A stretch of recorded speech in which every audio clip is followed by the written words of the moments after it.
अम्मे नारायणा देवी नारायणा लक्ष्मी नारायणा भद्रे नारायणा अम्मे नारायणा देवी नारायणा लक्ष्मी नारायणा भद्रे नारायणा। देवी नारायणीयं दशकं 37 विष्णुमहात्म्यम्।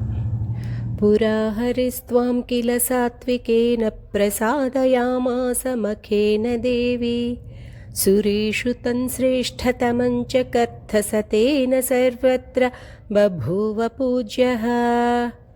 अधर्मवृद्धिश्च यदा त्रिलोके धर्मक्षयश्चापि तदा भवत्या धर्मं समुद्धर्तुमधर्ममृद्धं माष्टुं च देव्येष नियुज्यते हि स ईड्यते सर्वत एव सर्वैः पत्न्या च भूतैश्च समङ्गिरीशः इळावृते पूरुषसन्निधाने सङ्कर्षणाख्यं भजते मुरारिं तमेव भद्रश्रवसो हयास्यं भद्राश्ववर्षे मुनयस्तुवन्ति प्रह्लाद उच्चैर्हरिवर्षवासी विश्वार्तिशान्त्यै नृहरिं च नौति श्रीः केतुमाले खलु कामरूपं त्वं रम्यके मत्स्यतनुं मनुश्च हिरण्मये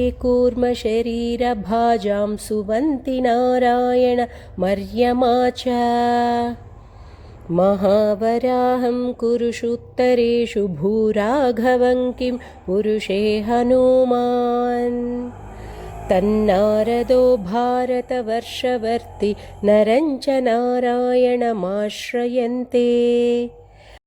सत्कर्मभूमिर्भरतस्य राज्यं सन्त्यत्र वैकुण्ठकथैकसक्ताः तीर्थानि पुण्याश्रमपर्वताश्च जन्मात्र देवाः स्पृहयन्त्यजस्रम्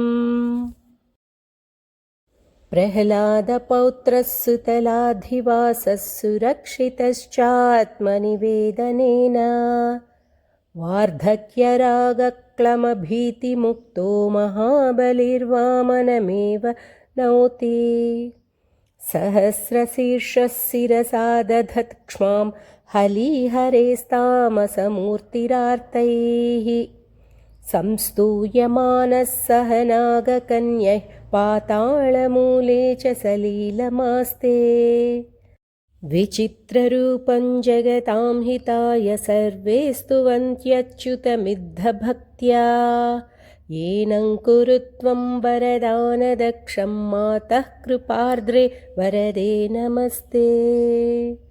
सर्वमङ्गलमाङ्गल्ये शिवे सर्वार्थसाधिके शरण्ये त्र्यम्बके देवि नारायणि नमोऽस्तुते।